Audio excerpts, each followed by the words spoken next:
नमस्कार साथियों, परीक्षान परिवार में आप सभी का स्वागत है। चलिए साथियों, जैसा कि हम लोग क्या कर रहे हैं, सीटेट का जो हमारा 20 तारीख को एग्जाम है उसके उपलक्ष्य में हम लोग क्या कर रहे हैं, प्रीवियस ईयर के जितने भी पिछले साल के आए हुए प्रश्न हुए हैं हम उसको देख रहे हैं। ठीक है, तो ऐसे में हम लोगों ने कल पहला प्रैक्टिस सेट देखा था सीटेट का जो हमारा था। आज हम लोग देखेंगे दूसरा प्रैक्टिस सेट जो हम लोग सीडीपी में करेंगे 30 क्वेश्चन को, जो पिछले आए हुए हैं हम उसको देख चुके हैं। आज दूसरा देखेंगे कैसे कैसे उसमें प्रश्न आए हुए, कैसे कैसे प्रश्न आपके पूछे जाते हैं। तो उसकी दृष्टि से आज हम लोग दूसरा देखेंगे क्या क्या चीजें कैसे कैसे इस प्रैक्टिस सेट में प्रश्न आपके आए हुए थे। जैसा कि आपको पता भी होगा, आपको 20 अगस्त को एग्जाम है। तो चलिए साथियों शुरुआत करते हैं। उससे पहले देखते हैं आपका आज का हमारा मोटिवेशन क्या है।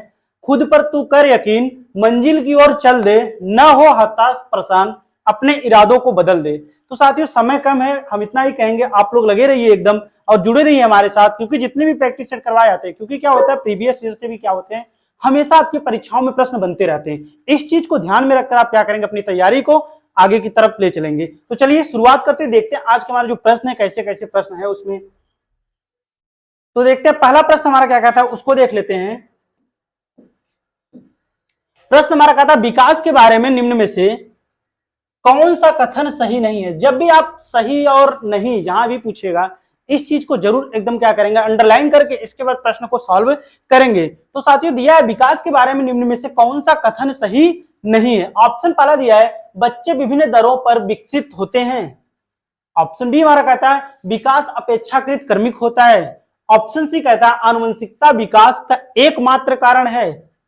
इसके बाद ऑप्शन हमारा डी कहता है विकास निरंतर रूप से होता है। तो विकास के बारे में आपको पता ही होगा, जैसा कि विकास क्या होता है, एक निरंतर चलने वाली सार्वभौमिक प्रक्रिया होती है। ठीक है, और सभी बच्चों में क्या होता है, जो विकास होता है वो क्या होता है, निम्न निम्न तरीकों से होता है। जैसा कि बच्चे विभिन्न दरों पर विकसित होते हैं, बिल्कुल बात सही कही गई है। पहला ऑप्शन जो आपका कहता है बच्चे क्या होते हैं, सबकी रुचि क्षमता योग्यता भिन्न भिन्न होती है, इसलिए बच्चे क्या होते हैं, विभिन्न दरों पर विकसित होते हैं। ऑप्शन बी हमारा कहता है विकास अपेक्षाकृत क्या होता है, क्रमिक होता है। क्रमिक मतलब क्या होता है, विकास का एक क्रम चलता है। ठीक है, ऑप्शन सी कहता है आनुवंशिकता विकास का एकमात्र कारण है। इस चीज को आप, ये तो ऐसे एकमात्र आपका आ गया, तो ऐसे नेगेटिव वर्ड हो गया। और सबसे इंपॉर्टेंट चीज, बिना वातावरण के आनुवंशिकता का कोई प्रभाव नहीं पड़ता। आनुवंशिकता से बच्चे का क्या होता है, अगर कोई भी बच्चा होता है उसमें जो सामाजिक, इसके बाद जो भी दिखावटी जो भी चीजें उसके अंदर होती हैं, वो कैसे होता है, भौतिक वातावरण, पारिवारिक जो वातावरण होता है, आनुवंशिकता। लेकिन जो हमारा सबसे महत्वपूर्ण अगर प्रभाव पड़ेगा आनुवंशिकता के साथ साथ एक बच्चे का, जब बच्चा इस दुनिया में आता है तो सबसे महत्वपूर्ण उसका प्रभाव पड़ता है किसका, वातावरण का। इसलिए सबसे महत्वपूर्ण बातें यही कही जाएंगी कि जितना प्रभाव आनुवंशिकता का एक बच्चे पर पड़ता है, उतना ही प्रभाव एक बच्चे का क्या होता है, वातावरण पर पड़ता है। आगे दिया विकास निरंतर, पहले ही बता चुके विकास एक क्रमिक निरंतर चलने वाली प्रक्रिया है। ऑप्शन पूछा नहीं है, तो ऑप्शन सी हमारा जो दिया यही क्या होगा, यहाँ पर नहीं होगा। बढ़ते हैं, अगला प्रश्न देखते हैं। दिया है मानवीय क्षमताएं जैसे कि बुद्धि, समस्या समाधान और समालोचनात्मक चिंतन का सापेक्ष रूप से विकास के किस क्षेत्र के अंतर्गत अध्ययन किया जाता है। मतलब जितने भी चीजें दी गई हैं, पूछता क्या है, जैसे कोई भी मानवीय मानसिक क्षमताएं जैसे ले लेते हैं बुद्धि, समस्या समाधान, समालोचनात्मक चिंतन, जिसमें तर्क वितर्क चिंतन इत्यादि समझ सोच विकसित करते, किसके द्वारा ये चीजें होती है, किसके अंतर्गत इसके अध्ययन को हम लोग करते हैं। ऑप्शन पहला दिया हमारा शारीरिक, जो फिजिकल होता है क्या, उसके अंतर्गत। दूसरा हमारा इमोशनल अर्थात संवेगात्मक के अंतर्गत। तीसरा कॉग्निटिव, जिसे हम संज्ञानात्मक कहते हैं। और चौथा मोरल हमारा है नैतिक। तो ये जो क्रिया होती है हमारा, हम किसके द्वारा, अगर कोई भी कार्यों को अगर सोच रहे हैं, तर्क वितर्क कर रहे हैं, उस पर चिंतन कर रहे हैं किसी भी विषय वस्तु के प्रति, तो कैसे सोचते हैं, सोचेंगे तो अपने संज्ञान से, अपने मस्तिष्क के द्वारा ही ने। तो यहाँ पर क्या होगा, बुद्धि, समस्या समाधान और समालोचनात्मक, किसी भी चिंतन को क्या होता है, अनेकों प्रकार से उस पर तर्क वितर्क करना, ये हमारा समालोचनात्मक चिंतन कहलाता है। तो ऐसे में क्या होगा, शारीरिक की बात ही नहीं है, ना यहाँ पे संवेग की कोई बात हो रही है और ना ही कोई नैतिक की बात हो रही है। तो ऐसे में ऑप्शन जो हमारा सही होता है, ऑप्शन सी हमारा जो दिया वही क्या होगा, सही होगा। संज्ञान, कॉग्निटिव जिसे हम बोलते हैं, संज्ञान से हमारे ये संबंधित है। बढ़ते हैं, अगला प्रश्न देखते हैं हमारा क्या है। इसमें दिया कथन दिया है और तर्क दिया है, देखते हैं क्या कहता है ये। कथन में हम देख लेते क्या है, बच्चे केवल औपचारिक स्कूली शिक्षा द्वारा ही कौशल मूल्य और रीतियां ग्रहण करते हैं। क्या बच्चे केवल औपचारिक शिक्षा के द्वारा ही कोई भी चीजों को ग्रहण करते हैं। देखिए तर्क क्या है कि बच्चों का सामाजिकरण एक सरल व रैखिक प्रक्रिया है। बच्चों का सामाजिकरण एक सरल एवं रैखिक, क्या बच्चों का सामाजिकरण एक सरल एवं रैखिक प्रक्रिया होती है, बिल्कुल नहीं होती दोस्तों। और यहाँ पर बच्चे केवल औपचारिक शिक्षा के द्वारा ही ग्रहण नहीं करते, बच्चे केवल औपचारिक शिक्षा के द्वारा कोई भी चीजों को ग्रहण नहीं करते। ठीक है, तो ऐसे में क्या होगा, ऑप्शन पहला भी आपका गलत होगा। और यहाँ पर एक सरल बच्चे का जो सामाजिकरण होता है वो एक सरल नहीं होता। बच्चा अपने समाज में अनेकों लोगों के द्वारा अनुकरण करके भिन्न भिन्न चीजों को वो सीखता है। तो हर इंसान कुछ भी चीजें अगर होती है तो उसके जो अनुभव शामिल होते हैं वो भिन्न भिन्न प्रकार से किसी भी विषय वस्तु के प्रति वो सोचता है, समझता है। ऐसे में विकास बच्चों का जो सामाजिकरण होता है वो एक सरल रैखिक प्रक्रिया में ना होकर भिन्न भिन्न दरों में होता है। तो ये भी क्या होगा, ऑप्शन गलत होगा। तो ऐसे में ऑप्शन हमारे क्या होंगे, दोनों गलत होंगे। तो ऑप्शन देखते हैं किसमें दोनों दिया है। तो ऑप्शन डी हमारा जो दिया है इसमें दिया ए और आर दोनों गलत है, यही क्या होगा, सही होगा। ऑप्शन डी जो दिया यही क्या होगा, यहाँ पर सही होगा। इस चीज को आप लोग ध्यान देंगे। बढ़ते हैं, अगला प्रश्न देखते हैं हमारा क्या है। दिया है जीन पियाजे के अनुसार व्यक्ति किस अवस्था को प्राप्त करने के समाधान के निरंतर खोज करने में लगा रहता है। मतलब जीन पियाजे के अनुसार व्यक्ति किस अवस्था को प्राप्त करने के लिए समाधान की निरंतर खोज करने में लगा रहता है।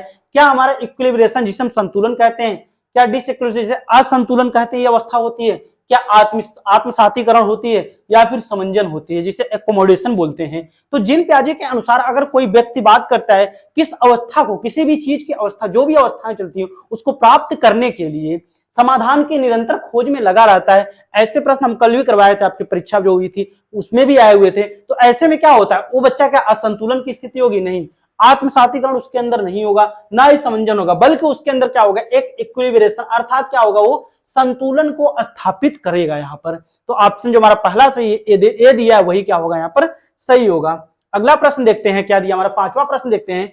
परिकल्पनात्मक निगमनात्मक तर्क किस चरण की विशिष्ट विशेषता है। मतलब परिकल्पनात्मक और निगमनात्मक जो चरण दिए गए, जो तर्क दिए गए हैं, चिंतन दिए गए हैं, यह किस चरण में विकसित होता है। बात किया जीन पियाजे की चारों अवस्थाएं दी गई है, संवेदी गत्यात्मक अवस्था, औपचारिक संक्रियात्मक अवस्था, पूर्व संक्रियात्मक अवस्था, और क्या दिया है, मूर्त संक्रियात्मक अवस्था। तो संवेदी गत्यात्मक अवस्था आपको पता होगा 0 से 2 वर्ष चलती है। पूर्व संक्रियात्मक अवस्था जो जीन पियाजे चलती है 2 से 7 वर्ष चलती है। इसके बाद मूर्त संक्रियात्मक अवस्था 7 से 11 वर्ष चलती है। और लास्ट जो इससे चलता है औपचारिक अवस्था, वो कितनी चलती है, 11 वर्ष से ऊपर चलती है। तो निगमनात्मक और जो परिकल्पनात्मक तर्क होंगे, एक बच्चा क्या करता है, अमूर्त जब चिंतन करने लगता है, वो जीन पियाजे की किस अवस्था में होता है। क्या वो संवेदी गत्यात्मक अवस्था में, बिल्कुल नहीं होता है। इसमें क्या होता है, बच्चा किसी भी विषय वस्तु के प्रति क्या करता है, चमक, शोर, गति इत्यादि में क्या करता है, विभेद उत्पन्न करता है। पूर्व संक्रियात्मक अवस्था बिल्कुल नहीं होगा, इसमें भी नहीं होता है। अमूर्त संग, इसमें क्या होता है, मूर्त चिंतन। लेकिन अमूर्त जो चिंतन होता है, औपचारिक अगर बात करें, आगमनात्मक निगमनात्मक जो तर्क प्रस्तुत करता है बच्चा, वो जीन पियाजे की जो चौथी अवस्था होती है उसमें क्या होता है, उसके अंदर ऐसी धारणा विकसित हो जाती है। ऑप्शन हमारा जो बी दिया वही सही होगा। ठीक है, बढ़ते हैं, अगला प्रश्न देखते हैं क्या हमारा दिया है। जीन पियाजे के संज्ञानात्मक विकास के सिद्धांत के अनुसार किस अवस्था में बच्चे अनैच्छिक मतलब सहज क्रियाओं से ऐच्छिक क्रियाओं की ओर बढ़ना आरंभ करते हैं। मतलब कहता है जीन पियाजे के किस अवस्था के सिद्धांत के अनुसार जो बच्चे होते हैं वो क्या होते हैं, अनैच्छिक, जैसे अनैच्छिक जो क्रियाएं होती हैं उसके द्वारा क्या करता है, ऐच्छिक क्रियाओं की ओर आगे बढ़ता है धीरे धीरे। कौन सी अवस्था होती है जीन पियाजे की, क्या वह संवेदी गत्यात्मक अवस्था होती है, क्या पूर्व संक्रियात्मक अवस्था होती है, क्या मूर्त संक्रियात्मक अवस्था होती है, या फिर औपचारिक संक्रियात्मक अवस्था होती है। तो बच्चे क्या करते हैं, जीन पियाजे की जो पहली अवस्था मानी जाती है संवेदी गत्यात्मक या इंद्रिय जनित गामक अवस्था उसे हम बोलते हैं। इसमें बच्चा, कोई भी बच्चा क्या करता है, जो अनैच्छिक क्रियाएं होती उसके बाद धीरे धीरे क्या करता है, ऐच्छिक क्रियाओं से करना स्टार्ट, क्योंकि ये चलती कितने से, 0 से 2 वर्ष तक क्या होती है, अवस्था चलती है। तो इसमें से क्या होता है, बच्चा जो होता है पहले अनैच्छिक क्रियाओं को करता है, इसके बाद धीरे धीरे ऐच्छिक क्रियाओं पर उसकी पकड़ मजबूत हो जाती है। ऑप्शन जो पहला दिया वही क्या होगा, यहाँ पर सही होगा। संवेदी गामक अवस्था या इंद्रियजनित गामक अवस्था इसको हम कहते हैं। अगला प्रश्न देखते हैं, दिया है हेंज दुविधा को। हेंज दुविधा को सुनने के बाद 8 वर्षीय गुरप्रीत कहता है कि हेंज को पैसा चुरा लेना चाहिए था क्योंकि उसे इसकी जरूरत है। नैतिक तर्क के किस स्तर पर बच्चे सही और गलत का फैसला व्यक्तिगत जरूरतों और चाहतों के आधार पर करते हैं। मतलब कहने का तात्पर्य यही पर है, यहाँ पे जो कोहलबर्ग का नैतिक विकास का सिद्धांत है उसमें हेंज जो रहता है वो क्या रहता है, उसमें बताया गया है कि हेंज जो कुछ उसकी वाइफ को क्या रहता है, कैंसर रहता है, तो उसमें क्या होता है, वो जाता है जब उसके दवा नहीं रहती, दवा चुराने के बाद दवा को चुराता है वो। तो इसमें क्या होता है, गुरप्रीत एक बच्चा रहता है, वो क्या कहता है, हेंज को दवा को चुरा लेना चाहिए था, उसको दवा कठिनाई से नहीं मिलती थी, मतलब आसानी से नहीं मिलती थी, फिर वो क्या करता है, दवा को चोरी करने का प्रयास करता है, अंततः वो क्या होता है, दवा को चुरा लेता है। तो ऐसे में बच्चा कहता है क्योंकि उसकी जरूरत, नैतिक तर्क के किस स्तर पर बच्चे सही और गलत का फैसला व्यक्तिगत और जरूरतों के चाहत के अनुसार करते हैं। क्या वो दंड और आज्ञा पालन अवमुक्ता होती है, क्या यांत्रिक सापेक्षिक अभिमुखता होती है, क्या अच्छा लड़का अच्छी लड़की अभिमुखता होती है, या कानून और व्यवस्था अभिमुखता होती है। तो ऐसे में क्या होता है, एक बच्चा क्या करता है कि अगर वो कोई कार्यों को कर रहा है तो ऐसे में उसको यही चीज रहता है, समाज में अगर कोई कार्य कर रहा है तो उसको वो चीज लगता है कि नहीं, ये जो हम कार्य कर रहे हैं यही कार्य हमारे लिए क्या है, सही है, अभी क्या हो रहा है, इस कार्य को करने से हमारी जरूरतें पूरी हो रही हैं। तो ऐसे में ऑप्शन बी जो दिया है, यांत्रिक सापेक्षिक अभिमुखता जो हमारा दिया है, यही क्या होगा, ऑप्शन बी जो दिया है यही क्या होगा यहाँ पर सही होगा, क्योंकि इन्होंने क्या बताया है, 3 चरण और 6 सोपान बताए हैं कोहलबर्ग ने अपने नैतिक विकास के सिद्धांत में। नेक्स्ट प्रश्न देखते हैं, लेओ वाइगोस्की के सिद्धांत को किस तरह का सिद्धांत माना गया है। लेओ वाइगोस्की के सिद्धांत को किस तरह का सिद्धांत माना गया है, देखते हैं, ऑप्शन देखते हैं। पहला है मनोविश्लेषणात्मक सिद्धांत, बी है सामाजिक सांस्कृतिक सिद्धांत, सी है व्यवहारवादी सिद्धांत, और डी हमारा कहता है सूचना प्रसंस्करण सिद्धांत। तो इसमें से सामाजिक सांस्कृतिक विकास का सिद्धांत आपको पता होगा, अच्छे से इस बात को गौर किए होंगे, पढ़े भी होंगे आप लोग। लेओ वाइगोस्की ने जो सिद्धांत दिया है उसे हम किस नाम से जानते हैं, तो सामाजिक सांस्कृतिक विकास के सिद्धांत के नाम से जानते हैं। बाकी मनोविश्लेषणात्मक सिद्धांत आपके सिग्मंड फ्राइड ने दिया है, व्यवहारवादी सिद्धांत जेबी वाटसन ने दिया है, और सूचना प्रसंस्करण की कोई बात ही नहीं है। तो यहाँ पर जो सिद्धांत जुड़ा है लेओ वाइगोस्की सिद्धांत को हम किसके नाम से जानते हैं, सामाजिक सांस्कृतिक विकास के सिद्धांत के नाम से जानते हैं। तो ऐसे में हमारा जो बी ऑप्शन दिया वही क्या होगा, यहाँ पर सही होगा। अगला प्रश्न देखते हैं, लेओ वाइगोस्की के अनुसार बच्चों में संज्ञानात्मक प्रक्रियाओं को किसके माध्यम से सुगमता दी जाती है। ठीक है, लेओ वाइगोस्की के अनुसार बच्चों में संज्ञानात्मक प्रक्रियाओं को किसके माध्यम सुगमता दी जा सकती है। ऑप्शन ए दिया है नकारात्मक पुनर्बलन, बी है प्रतियोगिता, सी है भाषा, और डी है आनुवंशिक विन्यास। तो जो लेओ वाइगोस्की के अनुसार बच्चे में संज्ञानात्मक प्रक्रियाओं को किसके द्वारा मान्यता दी जाती है, तो इसमें जो भाषा इन्होंने बताया है, इन्होंने जो भाषा बताया है, कौन कौन सी 3 भाषा बताया है इन्होंने, सामाजिक भाषा बताया है, इसके बाद निजी वार्ता बताया है, इसके बाद क्या बताया, आंतरिक भाषा। 3 वार्ता इन्होंने क्या बताया है, जैसे क्या बोलते हैं, सोशल स्पीच हो गया, इनर स्पीच हो गया, और प्राइवेट स्पीच हो गया। इन्होंने 3 बातों को कही है। तो ऑप्शन हमारा जो दिया है, सी वाला जो दिया है वही क्या होगा, यहाँ पर सही होगा, क्योंकि बच्चे के विकास में इन्होंने भाषा को महत्व माना है। इन्होंने भी क्या होगा, बच्चों के विकास भाषा को महत्व को माना है। कोई भी चीजें बच्चा क्या करता है, अनुकरण के माध्यम से अपने समाज में क्या करता है, उस चीजों को वो सीखता है। अगला प्रश्न देखते हैं, शिक्षा को बाल केंद्रित बनाने के लिए निम्न में से बदलाव जरूरी है। शिक्षा को बाल केंद्रित बनाने के लिए निम्न में से किस चीज का बदलाव जरूरी है। ऑप्शन है रचनात्मक मूल्यांकन से योगात्मक मूल्यांकन की ओर, क्या इसमें बदलाव जरूरी है। बी है कंठस्थ स्मरण से क्रिया आधारित अधिगम की ओर, सी है खोजी अधिगम से व्याख्यान विधि की ओर, और डी है लचीले पाठ्यक्रम से मानकीकृत पाठ्यक्रम की ओर। तो शिक्षा को अगर बाल केंद्रित बनाना है तो किस चीज में उनको बदलाव करना है, क्या रचनात्मक मूल्यांकन से योगात्मक मूल्यांकन की ओर, ये तो आपकी बात सही है। इसके बाद कहता है खोजी अधिगम के व्याख्यान में, ये भी सही है। लचीले पाठ्यक्रम से मानकीकृत पाठ्यक्रम, ये भी सही, लेकिन कंठस्थ स्मरण से क्रिया आधारित अधिगम की ओर ये क्या होता है, बदलाव बहुत जरूरी है। ठीक है, क्योंकि बच्चों को अगर हम कोई भी चीजों को अगर खुद से करने के लिए उन्हें अभिप्रेरित करेंगे तो ऐसे में क्या होगा, बच्चा अगर स्वयं से कोई भी कार्यों को करेगा और सीखेगा तो ऐसे में वो कार्य बच्चे के लिए क्या होगा, सुदृढ़ माना जाएगा। क्योंकि बच्चे को रटाकर कंठस्थ कराकर कोई भी चीजों को बताएंगे तो उसमें क्या करेगा, वो आसानी नहीं होगी। तो ऐसे हमारा जो बी ऑप्शन दिया वही क्या होगा, यहाँ पर सही होगा। अगला प्रश्न देखते हैं, हार्वर्ड गार्डनर के बुद्धि के बारे में विचारों के अनुसार, हार्वर्ड गार्डनर के बुद्धि के बारे में विचारों के अनुसार क्या चीजें दी गई हैं, देखते हैं। ऑप्शन पहला दिया है कि तार्किक गणितीय बुद्धि बुद्धि का सर्वोत्तम प्रकार है। ऑप्शन बी हमारा कहता है दूसरों की भावनाओं को समझने की क्षमता संगीती बुद्धि कहलाती है। ऑप्शन सी हमारा दिया है कि बुद्धि जो होती है 3 प्रकार की होती है, विश्लेषणात्मक, सृजनात्मक और व्यवहारिक।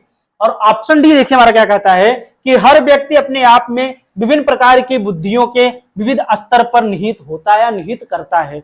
तो हार्वर्ड गार्डनर ने बहुबुद्धि का सिद्धांत दिया है और इन्होंने निम्न 8 प्रकार की, अगर बात करें तो 9 प्रकार की इन्होंने बुद्धियां बताई हैं। तो ऐसे में जो हमारा ऑप्शन सही होगा, उनके विचारों के अनुसार हर व्यक्ति, जितने भी व्यक्ति होते हैं, कि उन्होंने पहले बताया है बुद्धि एकाकी ना होकर उसके अनेक रूप होते हैं। तो ऐसे में अपने आप में विभिन्न प्रकार की बुद्धियों के विभिन्न स्तर निहित होते हैं। तो ऐसे में हमारा जो डी ऑप्शन दिया है वही क्या होगा, यहाँ पर सही होगा।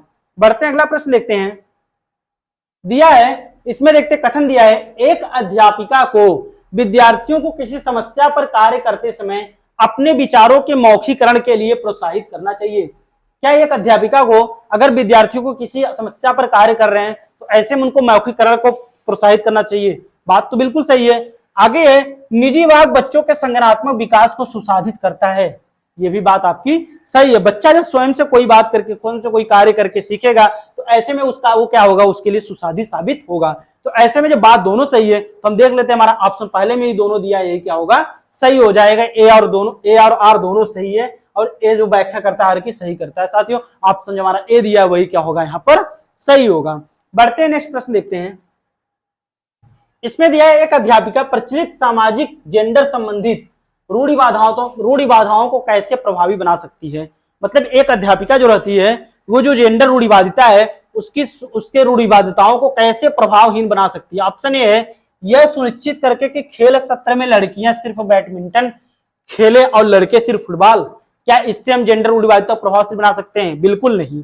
ऑप्शन बी है, यह सुनिश्चित करे कि लड़कियों को अध्यापक के रजिस्टर पर काम करने और उनकी मदद करने के अवसर मिले। क्या ये बातें सही है? ऑप्शन सी है, फर्नीचर इधर से उधर रखवाने में केवल लड़कों की सहायता लेना हो। ऑप्शन डी हमारा कहता है, सभी जेंडरों को संगीत, नृत्य व पाक कला प्रतियोगिताओं में भाग लेने के लिए कहना। तो ऐसे में अगर किसी कक्षा में अगर जेंडर रूढ़िवादिता है तो उसको प्रभावशाली बनाने के लिए ऑप्शन डी हमारा जो दिया सबसे सुटेबल है। क्या होगा यहाँ पर आंसर? क्योंकि कहता है सभी जेंडर को हमारा जो प्रतियोगिता होती है कुछ भी भाग लेने के लिए कहना, तो ऐसे में क्या होगा, चाहे वो बच्चे होंगे चाहे बच्चियां, दोनों क्या होंगे, एक समान होंगे कक्षा में। ऑप्शन डी जो दिया वही सही है। दिया है किसमें दिया है, कोई भी मतलब बच्चे होते हैं कि महत्वपूर्ण के लिए निम्नलिखित में से हेतु अवसर प्रदान करना, शिक्षार्थियों के लिए महत्वपूर्ण में निम्नलिखित कौन सा स्तर। ऑप्शन ए दिया, विषय वस्तु कंठस्थीकरण कराना, अध्यापिका के निष्क्रिय अनुसरण हेतु, सी है विविध जानकारी की पुष्टि करने हेतु, या समस्या पर अपसारी चिंतन करना। तो कोई भी कक्षा होता है उसके लिए सबसे महत्वपूर्ण अवसर कक्षा में कैसे उपलब्ध कराए सकते हैं। क्या विषय वस्तु कंठस्थीकरण? बिल्कुल नहीं। अध्यापिका को निष्क्रिय आ गए तो ऐसे भी गलत हो गया। विविध जानकारियों की पुष्टि करना बात सही है। और समस्या पर क्या होता है, अपसारी चिंतन। बच्चा क्या करेगा, अगर अपसारी करेगा तो ऐसे में बच्चे क्या होंगे, आसानी से कोई चीजों को समझ पाएंगे। तो हमारा सी और डी जो ऑप्शन तीसरा और चौथा दिया वही क्या होगा यहाँ पर सही होगा। ऐसे हमारा जो डी ऑप्शन दिया है वही क्या होगा यहाँ पर सही होगा। और यहाँ पे कंठस्थीकरण कराना, याद कराना, ये सब क्या होते हैं, नकारात्मक शब्द होते हैं। और निष्क्रिय भी क्या होगा, नकारात्मक शब्द माना जाएगा। बढ़ते अगला प्रश्न देखते हैं। एक संरचनावादी कक्षा में अध्यापिका किस पर जोर देती है?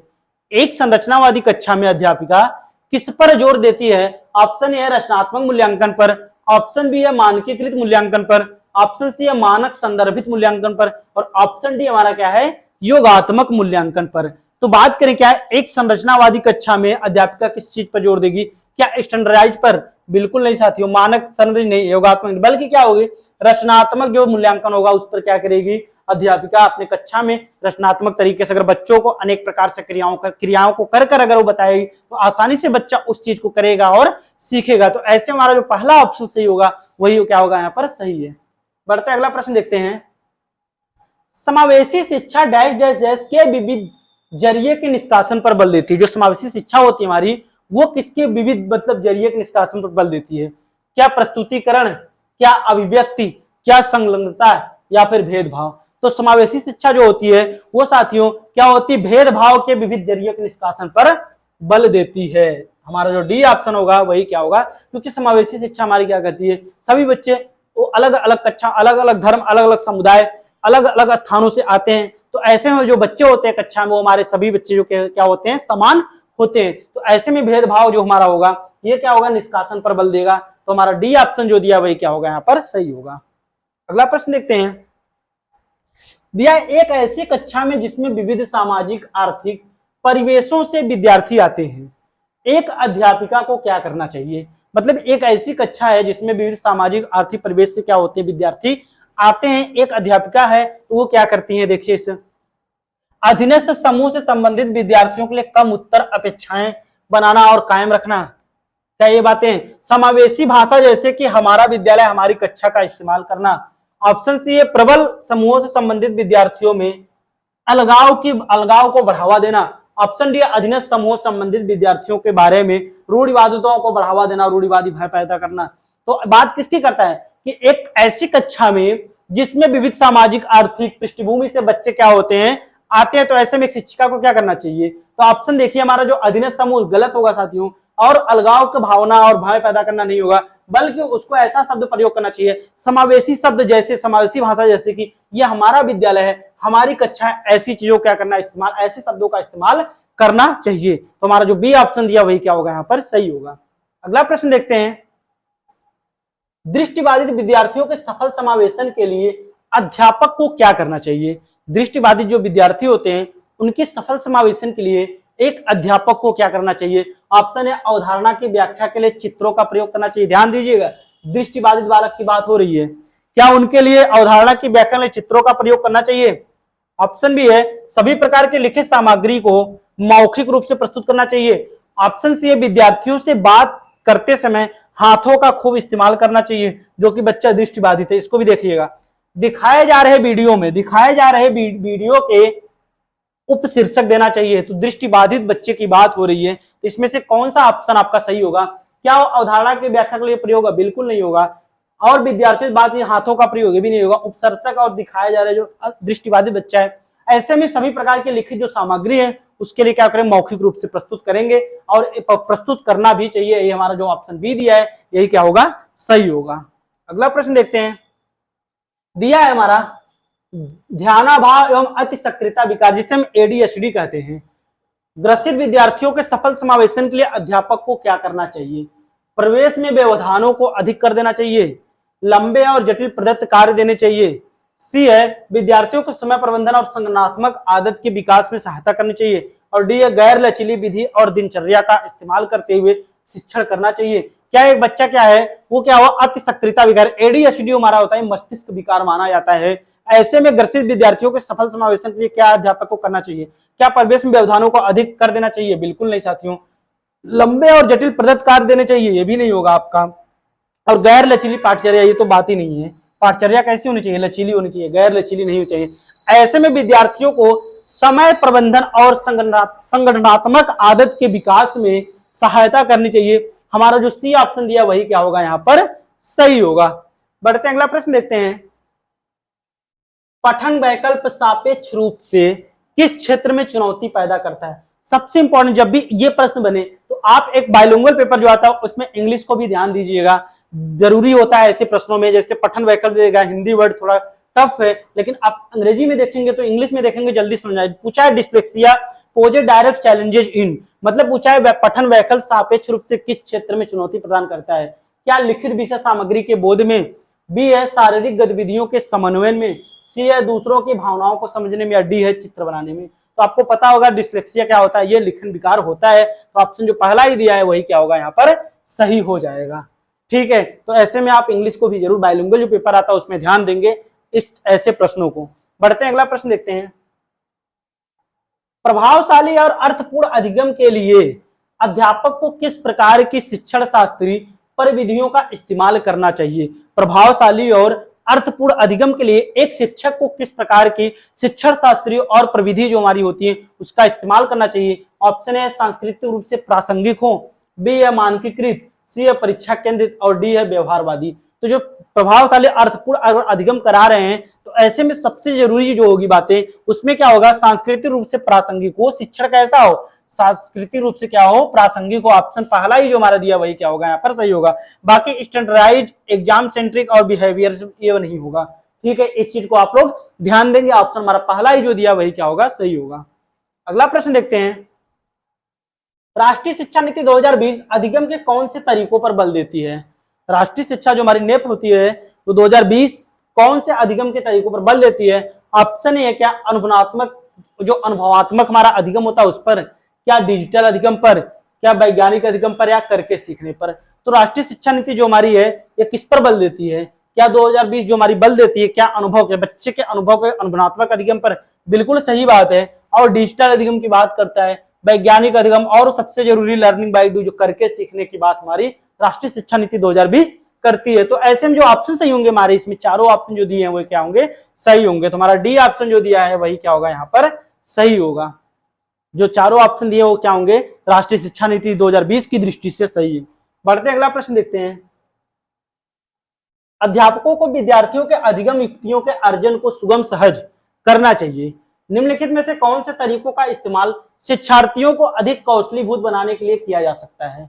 मतलब अध्यापकों को विद्यार्थियों के अधिगम जो होते हैं उनके युक्तियों को अर्जन एवं सुगम सहज बनाने के लिए निम्नलिखित में से कौन से तरीकों का इस्तेमाल शिक्षार्थियों को अधिक कौशलभूत बनाने के लिए किया जा सकता है। ऑप्शन देखते हैं, हमारा पहला दिया है विद्यार्थियों को चिंतन के अभिसारी तरीकों को अवसर देना। बी है विद्यार्थियों को अवास्तविक उद्देश्य और समय तालिका बनाने में मदद करना। ऑप्शन सी विद्यार्थियों स्वयं से प्रश्न करना और स्व आकलन समुन्नत करना। ऑप्शन डी है जो प्रासंगिक नहीं है उस पर ध्यान केंद्रित करने प्रोत्साहित करना। तो जो प्रासंगिक नहीं है उस पर ध्यान कैसे केंद्रित होगा, और बाकी असमय और समय अवास्तविक की बात ही नहीं होती है। और विद्यार्थी चिंतन अभिसारी तरीकों से नहीं होता साथियों, अपसारी तरीकों से होता है। और बल्कि सबसे सटीक उत्तर अगर हमारा माना जाए कि अधिगम को सुगम और सहज बनाने के लिए तो विद्यार्थी अगर स्वयं से कोई चीज करेंगे, स्वयं से प्रश्न करना और स्व आकलन करना, हमारा जो सी ऑप्शन होगा वही क्या होगा यहाँ पर सही होगा। ऑप्शन सी हमारा जो दिया है वही क्या होगा इसमें सही होगा। बढ़ते अगला प्रश्न देखते हैं। दिया है प्रभावशाली समस्या समाधान कारक होने के लिए अध्यापक को शिक्षार्थियों में किसके इस्तेमाल को हतोत्साहित करना चाहिए। बहुत अच्छा प्रश्न है कि प्रभावशाली समस्या समाधान कारक होने के लिए अध्यापक को शिक्षार्थियों में किसके इस्तेमाल को हतोत्साहित करना चाहिए। ऑप्शन है अनुक्रिया समुच्चय, ऑप्शन बी है कलन विधि, ऑप्शन सी अन्वेषण या खोज विधि, ऑप्शन बी है हमारा एनालॉजी या साम्यानुमान। तो इसमें क्या होता है, किस चीज को प्रभावशाली समस्या को निपटने के लिए जो कारक होते हैं अध्यापक को किसको हतोत्साहित करना चाहिए। क्या कलन विधि एल्गोरिथम को भी? बिल्कुल नहीं। अन्वेषण होती है, खोज विधि, ये सब चीजें क्या होती है बच्चे के लिए सुगम होती है। साम्बल की क्या होता है जो उसका रेस्पॉन्सिव समुच्चय, उसको समुच्चय अनुक्रिया समुच्चय जो होता है बच्चे को उसमें क्या करना चाहिए, उसको हतोत्साहित करना चाहिए। ऑप्शन जो पहला दिया वही क्या होगा इसमें सही होगा। अगला प्रश्न देखते हैं। दिया नल के स्रोतों के बारे में चर्चा करते हुए रानी उत्तर देती है कि नल और फवारा पानी के मुख्य स्रोत हैं। उसका उत्तर किसका प्रतिनिधित्व करता है। मतलब एक बच्ची होती है, क्या करती है, नल के स्रोतों के बारे में जो रानी होती है, जो रानी बच्ची होती है, क्या करती है, नल और फवारा के पानी के मुख्य स्रोत के बारे में चर्चा करती है। उसका उत्तर देखते हैं किसका प्रतिनिधित्व करता है। ऑप्शन ए है उसकी समझ जो उसके अनुभवों के आधार पर बनी है। ऑप्शन बी है उसकी निम्न वैयक्तिक और अंतर वैयक्तिक बुद्धि। ऑप्शन सी है नई अवधारणा सीखने के लिए प्रेरणा की कमी हो रही है उसके अंदर। उच्च स्तरीय समस्या समाधान। तो एक बच्ची जो है वो नल के स्रोतों के बारे में चर्चा करते हुए सही उत्तर, मतलब बच्ची अपने आस पड़ोस पास पड़ोस क्या देखती है, नल के वो देखती है पानी उसमें से कैसे लोग ले रहे हैं, कैसे क्या कर रहे हैं। इसके बाद बच्ची क्या करती है अपने खेत में जाती है, वहां पे जो सिंचाई होती है उसके बारे में देखती है, वहां पर कैसे किस प्रकार से सिंचाई हो रही है। तो क्या कर रही है, कक्षा में आ रही है तो अपने जो अनुभव लेकर आ रही है उस चीज को देख कर आ रही है, अपने अनुभव को क्या कर रही है कक्षा में वो बता रही है, उत्तर के रूप में बता रही है। तो ऐसे में हमारा ऑप्शन पहला जो होगा वही क्या होगा सही होगा। ठीक है, बढ़ते हैं अगला प्रश्न देखते हैं हमारा क्या है। दिया है निम्नलिखित में से कौन सा अधिसंज्ञानात्मक कौशल का भाग नहीं है। अधिसंज्ञानात्मक कौशल का भाग नहीं है। ऑप्शन है योजना बनाना, ऑप्शन बी है पर्यवेक्षण या मॉनिटरिंग जिसे बोलते हैं हम, ऑप्शन सी है मूल्यांकन, ऑप्शन डी है निष्क्रिय अनुकरण है। तो ये तो ऐसे ही आ गया साथियों, हमारा निष्क्रिय जहां भी आएगा वो क्या होगा नकारात्मक माना जाएगा। तो ऑप्शन हमारा डी जो दिया है वही क्या होगा भाग नहीं है, अधिसंज्ञानात्मक कौशल का भाग नहीं। ऑप्शन डी हमारा जो दिया है वही क्या होगा सही होगा। बढ़ते हैं नेक्स्ट प्रश्न देखते हैं। भावनाओं और संज्ञान के बारे में निम्नलिखित में कौन सा कथन सही है। भावनाओं और संज्ञान के बारे में निम्नलिखित में कौन सा कथन सही है। अधिगम के लिए रुचि और जिज्ञासा परस्पर संबंधित नहीं है, परस्पर संबंधित नहीं है। बी है अधिगम तार्किकता के अमूर्त संज्ञान के बारे में है, अधिगम तार्किकता के अमूर्त संज्ञान के बारे में। सी है जानकारी ग्रहण करने के कौशल मनोदशा द्वारा प्रभावित होते हैं। और डी है निराशा का उच्च संज्ञानात्मक दक्षता को समुन्नत करता है। तो भावनाओं और संज्ञानात्मक के बारे में संज्ञान के बारे में कौन सा कथन सही है। अधिगम के लिए रुचि और जिज्ञासा परस्पर संबंधित नहीं है, बिल्कुल है। अधिगम के लिए बिना रुचि और जिज्ञासा के बच्चा सीख ही नहीं पाएगा। अधिगम तार्किकता के अमूर्त और चिंतन के बारे में ये भी गलत है आपका। इसके बाद डी वाला तो ऐसे निराशा की बात करता है। हमारा ऑप्शन सही होगा जानकारी ग्रहण करने के कौशल मनोदशा द्वारा प्रभावित होते हैं। हमारा जो सी ऑप्शन है वही क्या होगा यहाँ पर सही होगा। अगला प्रश्न देखते हैं। विद्यार्थियों को अधिगम के प्रति अभिप्रेरित करते रहने के लिए अध्यापक को क्या समुन्नत करना चाहिए। ऑप्शन ए निपुणता उन्मुखी उद्देश्य, ऑप्शन बी है योग्यता का सत्व अस्तित्वात्मक परिप्रेक्ष्य, ऑप्शन सी है असहायता का सिखा हुआ भाव, ऑप्शन डी है प्रतियोगितात्मक दृष्टिकोण। तो विद्यार्थियों को अधिगम के प्रति अभिप्रेरित करने के लिए अगर सबसे अधिक बात करनी चाहिए तो हमारा पहला ऑप्शन जो दिया है वही क्या होगा निपुण उन्मुखी उद्देश्य, यही क्या होगा यहाँ पर सही होगा। जो पहला ऑप्शन दिया है ये वाला वही क्या होगा सही होगा। अगला प्रश्न देखते हैं। विद्यालय में बच्चों की सफलता में निम्न में से कौन सा कारक बाधा उत्पन्न करता है? निम्न में से कौन सा कारक बाधा उत्पन्न करता है? ऑप्शन ए दिया है लचीली समय सारणी, बी है संरचनात्मक शिक्षा शास्त्र, सी है कठोर पाठचर्या और डी है अधिगम हेतु मूल्यांकन। तो कौन सा विद्यालय में सफलता के लिए जो होता है बाधा उत्पन्न करता है? तो सबसे ये सब चीजें क्या हो, बाधा नहीं उत्पन्न करती, लेकिन कठोर पाठचर्या जो बात हमारी पाठचर्या कैसी होनी चाहिए, लचीली होनी चाहिए। ऑप्शन सी जो दिया है वही क्या होगा यहाँ पर सही होगा। अगला प्रश्न देखते हैं। कथन दिया है किसी अवधारणा को समझाते समय यह महत्वपूर्ण है कि विषय वस्तु का विद्यार्थियों के दिन प्रतिदिन के जीवन से संबंध बनाया जाए। बिल्कुल, अगर कोई भी चीज अगर कक्षा में बच्चों को बता रहे हैं, अगर उसको अनुभव जोड़कर, उसके वातावरण से, उसके समाज से अनुभव जोड़कर बताएंगे तो बच्चा क्या करेगा, आसानी से उस चीज को सीखेगा। लेकिन देखते हैं कारण क्या है, अधिगम कंठस्थीकरण के माध्यम से बहुत अधिक प्रभावशाली होता है। कंठस्थीकरण के माध्यम से कहाँ प्रभावशाली होगा, ये बात आपकी सरासर क्या होगी, गलत होगी। तो ऐसे में सही विकल्प चुनना है। तो जो भाई बात हमारी गलत हो गई तो देखते हैं कौन सही है। ए और आर दोनों सही नहीं है, आर सही व्याख्या ये भी नहीं है, ए सही है लेकिन आर क्या होता है, सी ऑप्शन हमारा जो दिया वही क्या होगा यहाँ पर सही है। ए सही है लेकिन आर गलत, क्योंकि कंठस्थीकरण आ गया, ये तो ऐसे भी क्या हो नकारात्मक शब्द माने जाते हैं। तो सी ऑप्शन सही है हमारा, ए सही है लेकिन आर गलत है। तो ये थे हमारे आज के 30 प्रश्न जो क्या हुए कंप्लीट हुए साथियों। तो आप हमारे चैनल को अगर सब्सक्राइब नहीं किए हैं तो चैनल को हमारे सब्सक्राइब कर लें, वीडियो को लाइक करें ज्यादा से ज्यादा, और सबसे महत्वपूर्ण सूचना आपको, वीडियो को हमारे ज्यादा से ज्यादा क्या करें, शेयर करें। तो साथियों आपको कोई भी डाउट हो तो कमेंट सेक्शन में पूछ सकते हैं। हमारा साथ देने के लिए आप सभी का बहुत बहुत धन्यवाद।